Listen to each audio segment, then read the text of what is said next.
Welcome back to Mind Over Matter. I'm Anastasia. When we think about trauma, we often picture emotional pain, but trauma can live in the body too. For some people, it starts after a major health event. In the UK, the NHS estimates that around 1 in 3 people who experience life-threatening medical emergency may go on to develop symptoms of post-traumatic stress disorder or PTSD. Today we welcome Balaji. He is an evangelist financial advisor, and he's here to basically share his story surrounding trauma and his anxiety, and also he's going to share about what he does business-wise. So Balaji, what brings you here today? Thanks for having me, Anastasia. Yes, it's a privilege to be here, to be able to talk about why I'm here. 4 years ago, I had a massive cardiac arrest in my house. Had to be defibrillated 10 times in the house to be kept alive. The doctors told my wife I wasn't going to make it, and I was put in an induced coma. But thankfully I'm here. There was a long journey of recovery, and it all went well. I was happy, back to life. But then a year later, my ICD in my chest gave me a shock 4 times in the space of a month. When that happens, it's a violent shock, and it needs, it's like someone shot you in the chest, basically, and I needed counseling. After those shocks, I didn't understand why my body was misbehaving, dizzy spells and all that kind of stuff. And one night, I woke up and the word PTSD came into my memory. Then I just looked through the symptoms. What are the symptoms? And I could take them one by one: vertigo, heavy legs, all that kind of stuff. Things that the doctors couldn't identify. And that's when my journey started in understanding how I needed to be able to battle the anxiety and the panic attacks that had kept me in the room in my house. How did you feel once you were out of hospital and trying to go back to normal life, trying to kind of find reality? How did you feel about that? It was exciting for once, in terms of being I just felt blessed that every day was a gift, basically. And then with having a cardiac arrest, there's an impact to the brain. So my brain had to compute now being on the streets, you know, the senses and stuff like that. So there was a lot of cognitive fatigue, but again, that was still something that I accepted and I was happy to deal with. But then once those shocks happened that I mentioned earlier, it was a big setback for my confidence as well. Sometimes I would think I'll be in the movies or maybe we're talking to someone and I just drop to my knee. I just completely couldn't control my body. But thanks to me understanding more about PTSD and the imbalance in your system, your fight or flight senses are all over the place. You know, you see a car and you're like, oh, there's a cat or you know, or a lion or something. So, but gradually I started to understand more about sleeping right, eating right, words of affirmation, words from the scripture as well. And there was a good book that really helped me to understand how to deal with those symptoms and help me with my journey back to normality, so to speak. And living with PTSD must be very difficult for you, isn't it? And obviously you must have kind of thoughts or fears that stay with you, isn't it? So it must be very hard. How do you cope? I think with the support from the St. Bart's Psychology Hospital, they were really helpful because they had experience dealing with real life scenarios. There were practical exercises. Diet was key to that as well. And again, words of affirmation. And this book, shameless plug here, by Joshua Fletcher. So he's actually gone through the journey that a lot of us had. Tackling that fear of not being able to leave the house and stuff like that. and there was really practical advice. I strongly recommend it to anyone as well. This book and the Bible. Yeah, I think reading something that you're passionate about really helps the mindset. Yeah. Especially like positive affirmations, listening to audios, things like that really is positive. So that's really good. Yeah.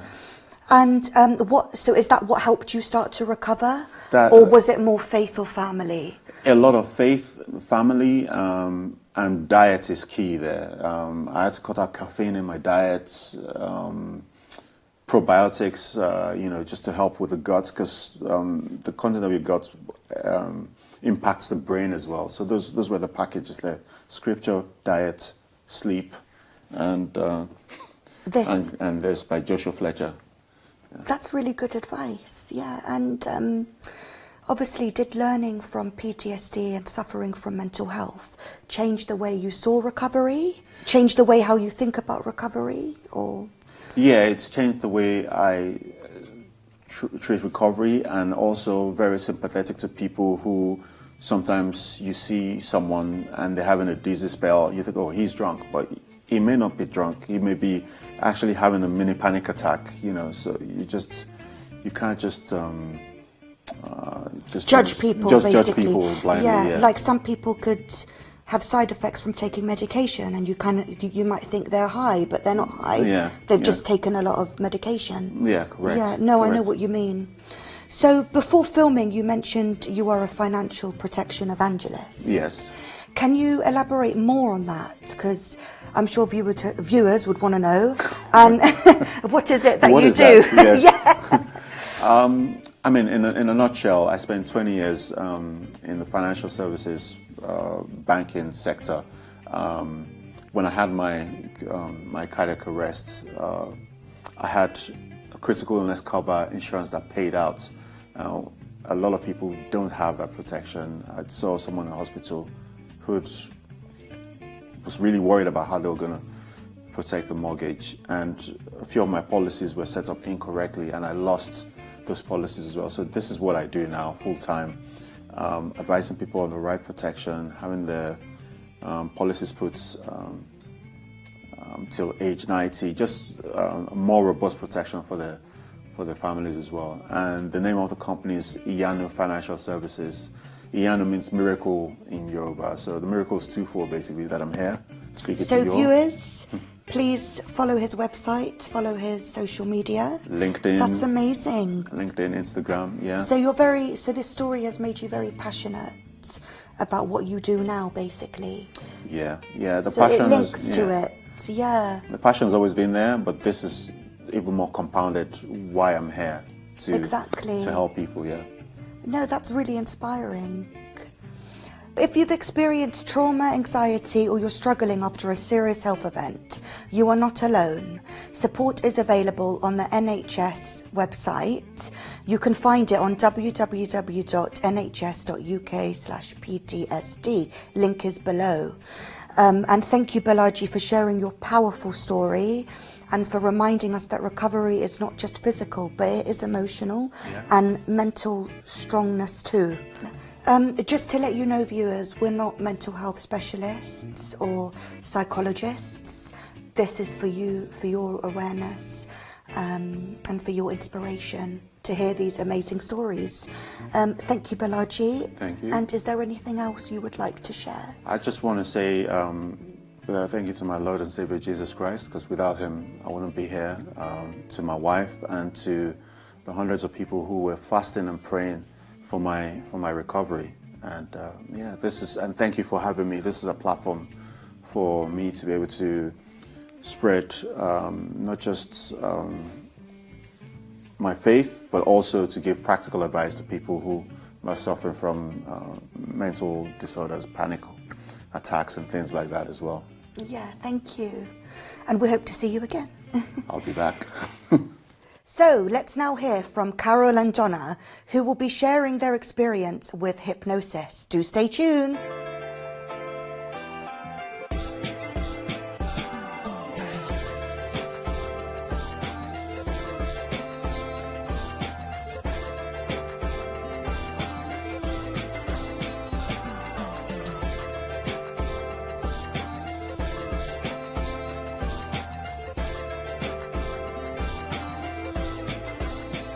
So, welcome back.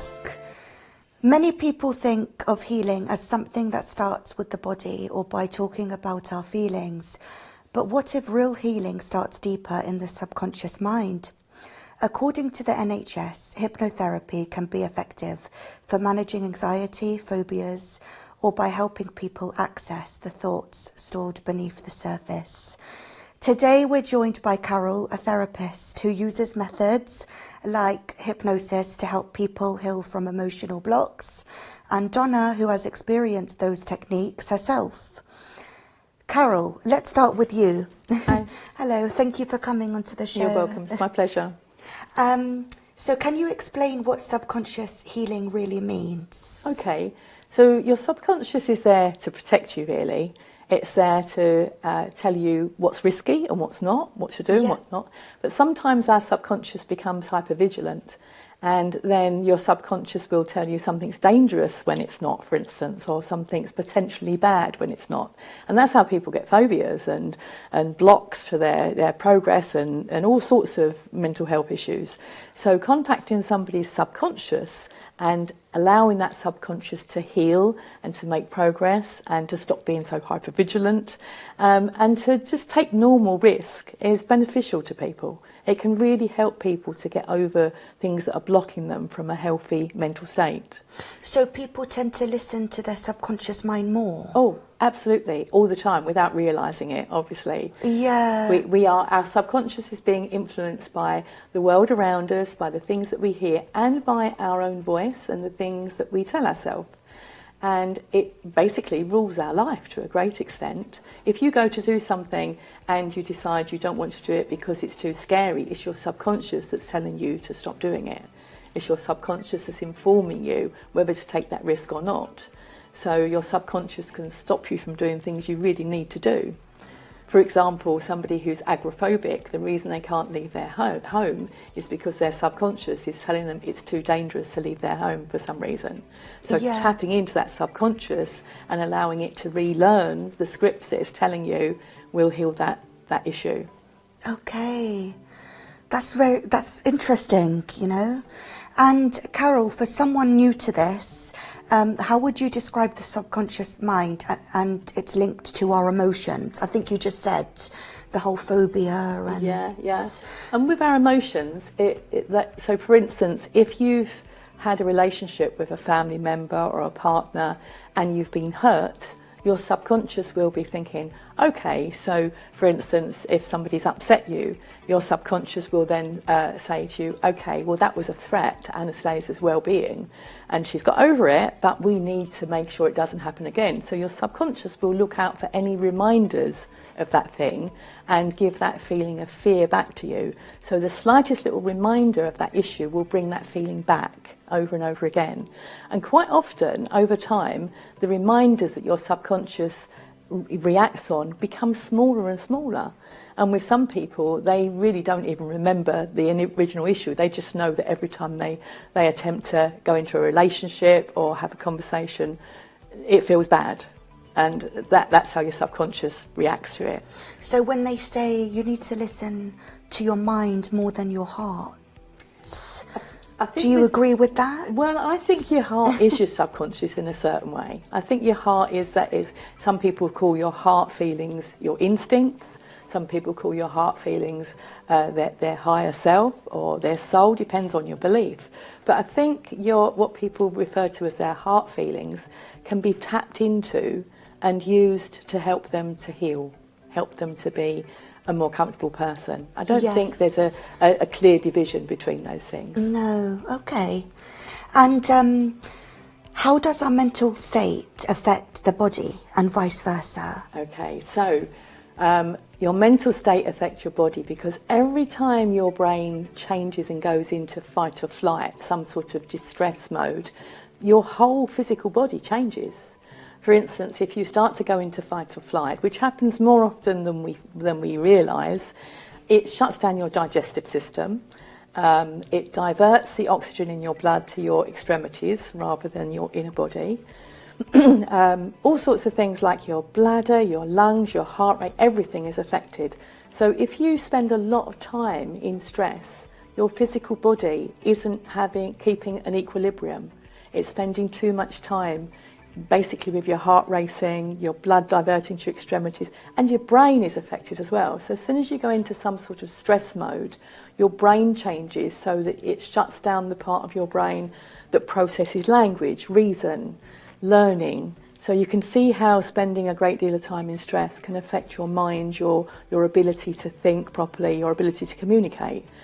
And your mind can affect your body the other way around as well. So if you if you're in a state of stress, your brain will affect certain parts of your organs. But if certain parts of your organs are out of balance, that will inform your subconscious that something's wrong.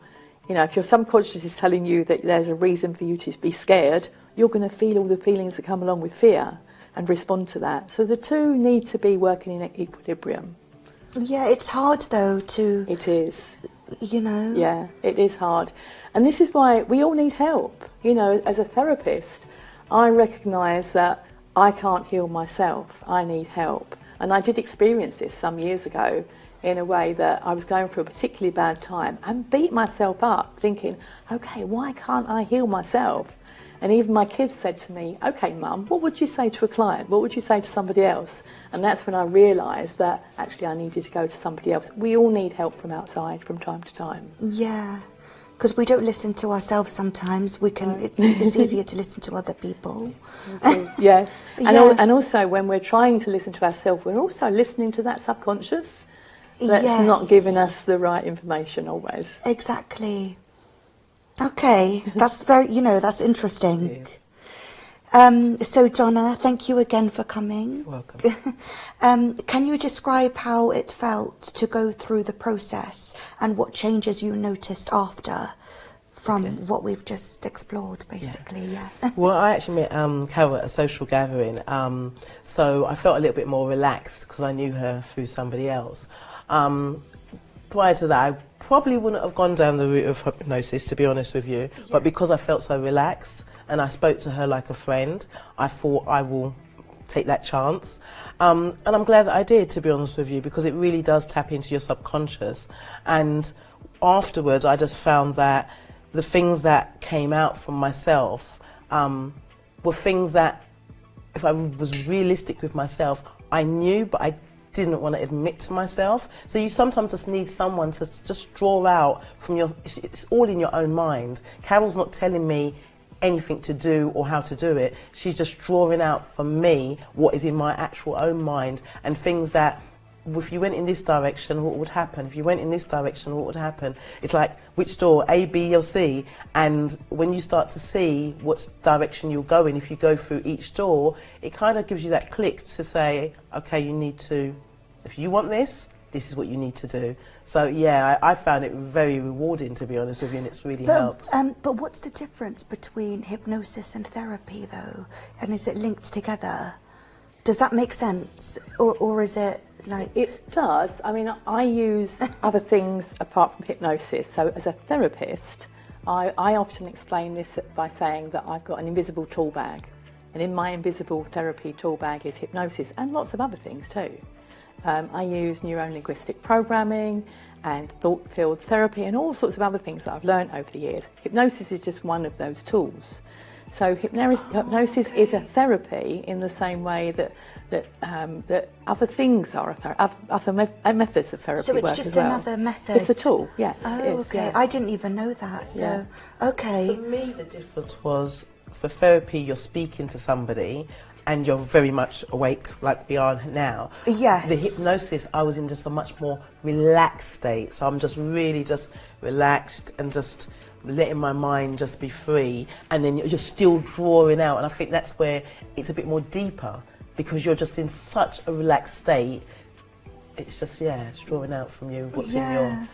No, I would like to try hypnosis because I've had therapy one-to-one, talking. Yes. But I would like to try and experience hypnosis. Well, you're welcome to come and see me anytime you wish. So Donna, you were saying that therapy helped you in a professional way.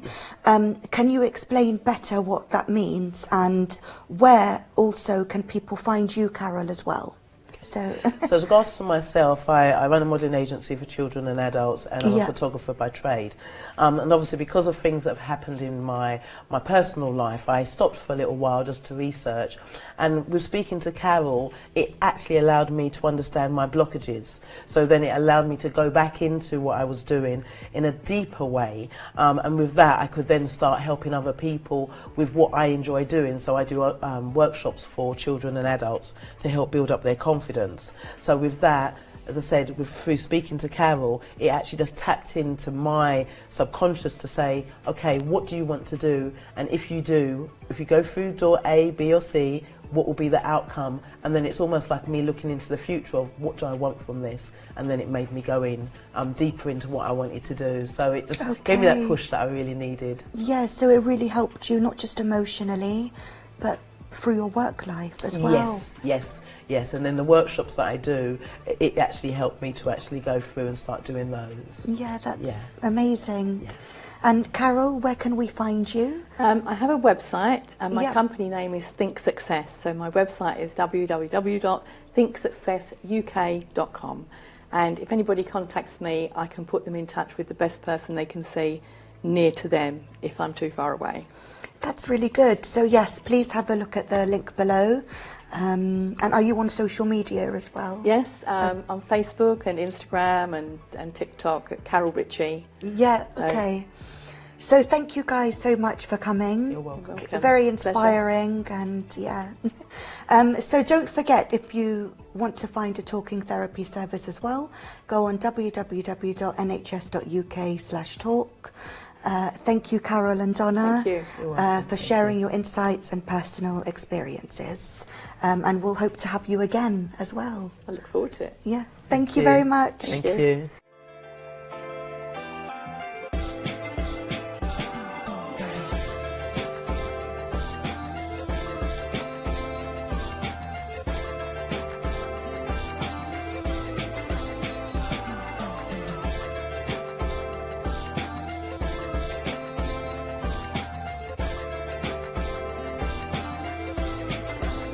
Welcome back to Mind Over Matter. I'm Alex Ranahan, and today we're talking about something many people experience but rarely admit: imposter syndrome. Now, many people don't even realise that to have this syndrome, it's a feeling of not being good enough or deserving of your achievements, even when you've worked hard to get there.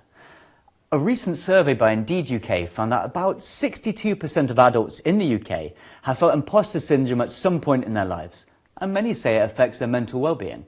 Now, our guest Matt Garman knows this feeling well. He's built achievements in his life, but still found himself questioning his worth. So today, he'll share how it started. So Matt, thank you for joining us. Could you start by telling us where and when in your life you started to feel that something wasn't right? Well, I grew up in what I deemed to be a very academic family, and I kind of got the feeling in my early teens that I probably didn't really fit into it. My dad was a high-level consulting engineer. My mum was a high-level music teacher. My older brother's a doctor of mathematics. My younger brother is a doctor of horticulture. And that whole academic feeling just didn't sit with me. As a result of that, I left home at 16. I had two interests at school. One was playing rugby and the other one was going fishing. And I left home at 16 and I ended up becoming a T-boy on a trawler in Newhaven on the south coast. And it's not something I was ever going to do forever, but I kind of just needed to go away and try and find my own path. I think it's probably never left me. Since then I've been fortunate enough to grow a couple of businesses, and also I've probably still kept that thought process in my head, and I still push myself probably more than I think is comfortable at times, if that makes sense. No, that makes a lot of sense. So, how would you define imposter syndrome? To me, it's a feeling of feeling inadequate, and I think at some stage, kind of looking around your shoulder, even when you feel like you have achieved something, the feeling that at some stage you're going to look over your shoulder, somebody's going to tap you on the shoulder and call you out. And it's like, yeah, but you weren't really, or something like that. So I think that feeling, and it struggles, the feeling that you're going to get found out, or somebody's going to call you out. It's like you're not the real deal, and it kind of still floats around at times, even today, really. Did it ever stop you from taking the opportunities you wanted? I think, there's a number of business things I've done, but there's also a number of physical challenges. One of the and I've always been into sport. I've always been into adventure, and probably perhaps the most recent big thing that I really challenged myself with. I'd say I've always been into sport. I played a lot of rugby, and then outside of that, I pushed myself. I did kind of Ironman-y type events and endurance events. But there's one particular thing, and I watched some videos about people rowing across the Atlantic Ocean. Yeah. And I was struck by it. It's like, have these people got something that I don't have inside me? And that in itself was a feeling of imposter syndrome. And it's like, I've got to, and then after a period of time, in actual fact, what compelled me to do, I lost my dad during lockdown. And then it was a case of, do you know what? I'm going to have to go and find out, and that's the only way I can address it as much as anything else. Yeah. It was a feeling of, am I going to get found out? Can't I? Have they got something that I don't have? And then push on from there, really. Did support from others, like your friends or your mentors, play a role in your journey? They have. I think I've got this thing that I've had in my head for quite some time. I've always had people that have encouraged me in sport and business. Sorry, sport and the adventure. And then also I've had, in business, I've had what I call a virtual board. So I've got sort of 3 or 4 people who, they may not be, it's not formal or any structured or anything else like that, but there's 3 or 4 people in my life that I've had for quite some time that they know me. They know my character. I'm very comfortable being uncomfortable, and I'm very comfortable being, I feel like I'm being vulnerable with them, and I can share, and I kind of say, this is how I feel. And those kind of people have been very, very helpful for me, and if ever I've had conversations, sometimes it's been over a coffee, or it's been over a meal or something like that. And it's like, and then they've given me that reinforcement. It's like, well, Matt, you know the answer. You just need that extra little bit of, dare I say it, sometimes validation, as much as anything else, to get you to push on, and whatever that happened, that challenge or what that hurdle happens to be. So what have you learned about valuing your achievements? I found myself, I think what I got myself, you go reflect on, I'm 56 this month, and you reflect on your life as certain things, and I think maybe what I've realised is that voice that I had, that I thought I had, actually wasn't there anyway. I always felt that I didn't fit into the kind of family mindset. I think I struggled in the fact that the only level of benchmarking in my family was academic success. And it's only recently that I realised, and maybe, in 5, 10, 20 years or something, I've realised that in actual fact I am good enough, and that's only one benchmark. So moving forward, it's just that feeling that, I am worth it, I am worthy, and I think I probably picked unnecessary fights in my head, and picked unnecessary fights with, dare I say it, with people around me, and that's not been healthy moving forward. In actual fact, there was one particular, I kind of had this crazy image that Dad was pushing me in a certain way that, he's passed away now, but in a certain way that, I felt I always had to demonstrate to Dad that I was, whilst I didn't do the academic stuff, look at me, I've done this, I've sold a business, or I've rode all these sorts of things. And to me, it was just this thing in my head. It's like, it's still not good enough, it's still not good enough. And there was one particular day or night, on the ocean and I'm rowing, and we must have been rowing for five weeks. Big weather, stormy type stuff, and you're up against the world, you're up against the ocean, you're up against yourself. And I remember shouting out, just out of pure, it's like, well, if that's just not good enough, then I don't care anymore. And it was almost like a huge release. It's like, do you know what? I am worth it. I am good enough, and I try and share that when I speak at leadership events, and I try and, it's like, look, we've all got a story inside of us. Don't hold it back, sort of thing, as much as anything else. So look, if someone feels like they're not enough, even when they're trying their best, what would you say to them? This comes up quite often, and I think we live in this world of social media. We live in this world of people looking at their phone. Everyone's living their best life and photos of this, and I'm going around the world and all these sorts of things. Or I'm doing all these glamorous things, and this is what you see, and obviously it's in our face. It's in our face all the time, and the biggest thing that I can take away, and the biggest thing that I've learned is I am me, and the biggest thing is, don't compare yourself to other people. There is only one person we need to compare ourselves to, and that's the person we were yesterday. And am I better at what I do? Am I better as a professional? Am I better as a human being? Or am I a better version of me? And to be honest with you, that's my biggest message when it comes to those sorts of concerns, queries. And even I have it, there's times when we all have self-doubt at periods of time. So to me, I break it down, and it's like, am I better at whatever I'm doing, or am I a better person than I was yesterday? That's fine. And that's all I can do. It's almost like you're measuring yourself towards where you were as opposed to where you're going. Yeah. Because whenever you're going forward, that's going to move. But the person that you were previous, you're always building on top of that. Totally. And then there's also times when what you started looking for or aiming at, you start on the journey and you go, do you know what? That's not quite as interesting, or it's not quite as appealing, or in actual fact that doesn't feel like the journey that I thought it would do. Yeah. And it's okay.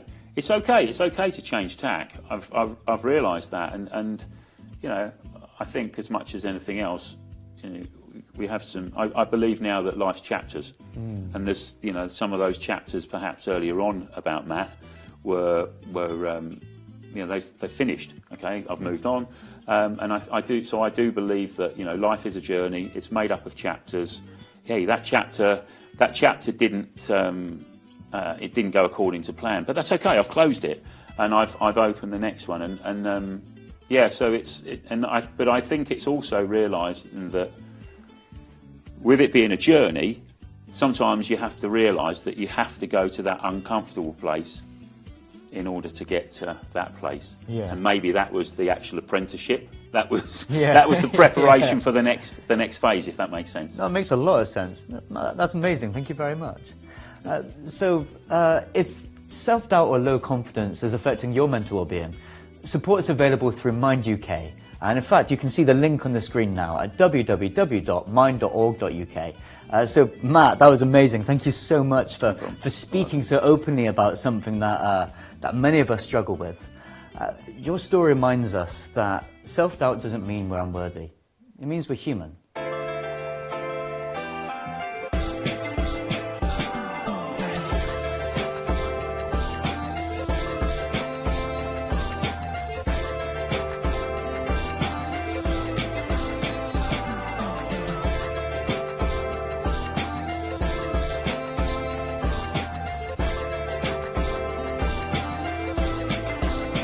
Welcome again to Mind Over Matter. I'm Daniela. Today we're talking about motivation. In the UK, research by the Mental Health Foundation shows that 1 in 5 adults feel their work negatively impacts their mental health, often leading to burnout or loss of purpose. Yet for some, those challenges become the fuel for growth. I'm very honoured to welcome our next guest, Louis Mariette. He has turned his career experiences, the highs and the lows, into powerful lessons about personal growth. Louis, thank you for joining us today. Daniela, my goodness, it's such a pleasure to see you again. You know, and you're looking gorgeous, you're looking well, you're looking fit and energetic. I love that. So are you, and it's your energy as well. It's amazing. Absolutely. Can you tell us a little bit about your journey? Absolutely, Daniela. I mean, I've been very lucky in life, but you know, luck doesn't always fall on everyone's plate, right? And sometimes it doesn't, but you just got to make luck happen. And like anything in life, putting your best foot forward is always a positive way. I was actually born in Malawi. Wow. I then lived in Botswana and Swaziland. My mother remarried, and an Englishman who was a vet, who was on contract with the UK, and that's how I ended up in the UK, going backwards and forwards to boarding school. But I probably would never have experienced coming, you know, over to England if it wasn't for him.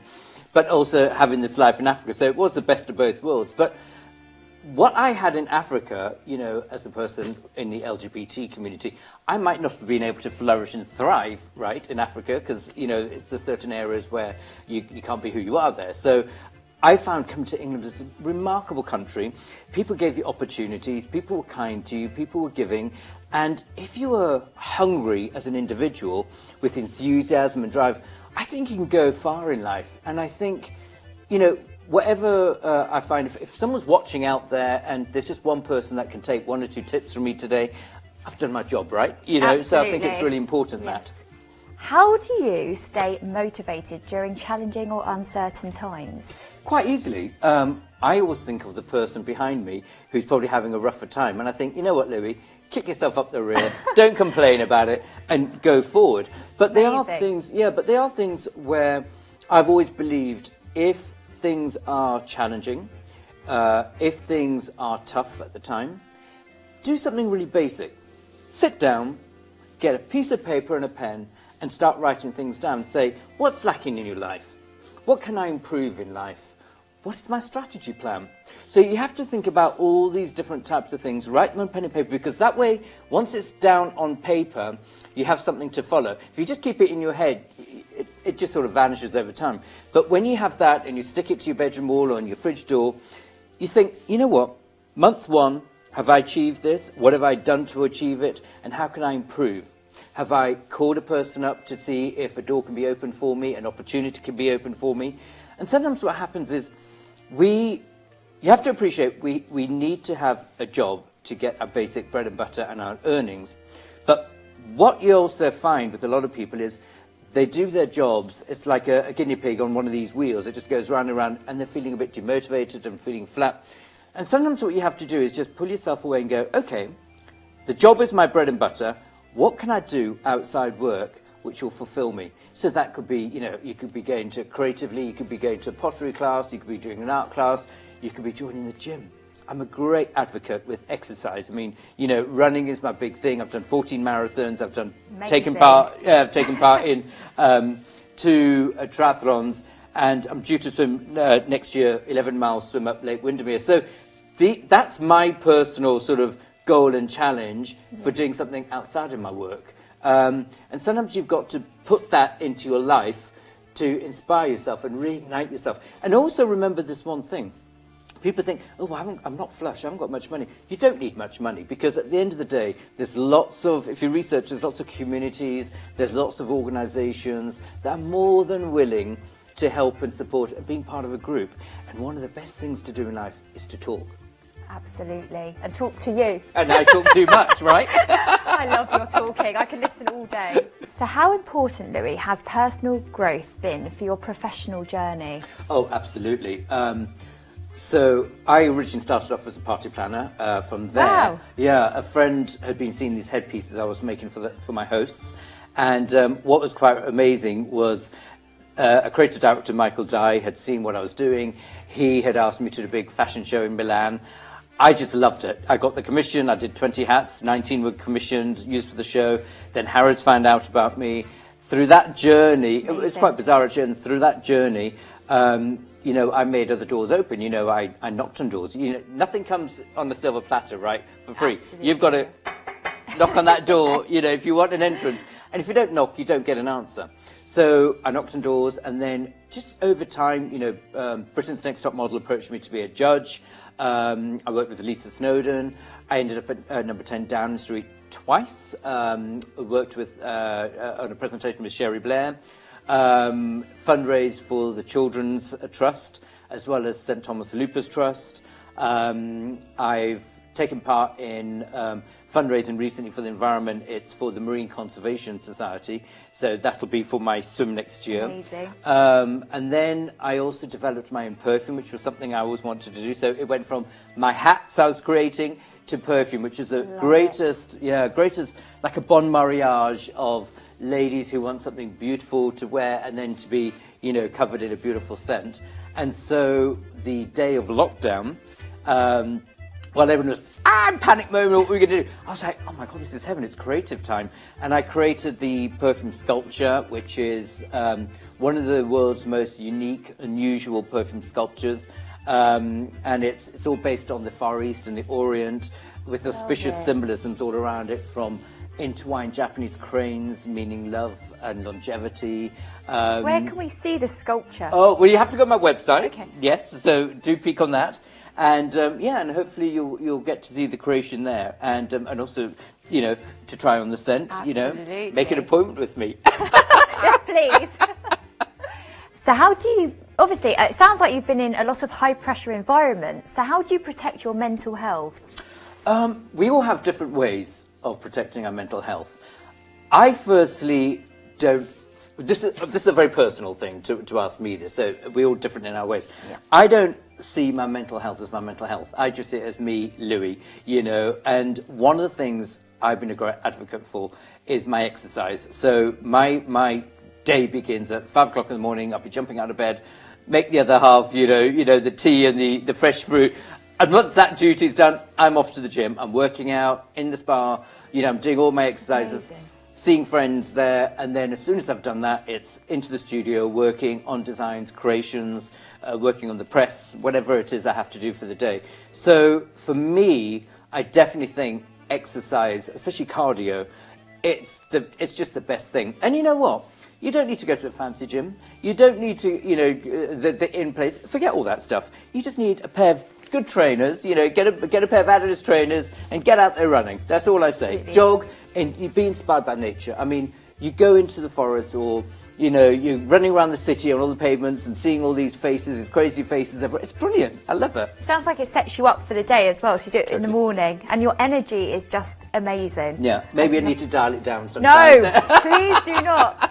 It's really good. Yeah, bit of a hyper kid. You know, when I was a child growing up, some people are just born with hyperness. You walk into a room and you light it up, Louis. So keep the energy. Louis, I want to ask you this. What's the one belief or principle that guides you through challenges? I think it's being honest, kind, respectful, understanding people, trying to problem solve and talk things through, not only with other people but with yourself. Yeah. Going back to the pen and paper technique, I mean, it sounds so antiquated, but you know, sometimes just writing things down can help, because when you focus everything in your mind, it all becomes a little bit blurry and a lot happening, and then you're thinking of day-to-day living. And I just still think that bullet point and a target list to follow really does help.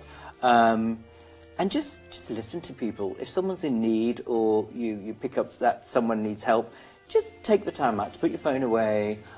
Computer can wait until another day. You know, shut the door and just spend time with a friend, or family friend, or whoever it is, and just listen. You know, and talking is such a good thing. What would you give to our viewers today to help rebuild their motivation? And me. No, do you know what? You know, at the end of the day, do something for others sometimes can help.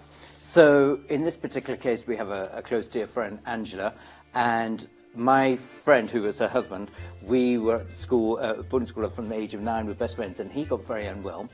And I just thought, well, what can I do, you know, to support and help? And Angela approached me, and, you know, we've been supporting CCC, which is Care, Community and Cancer.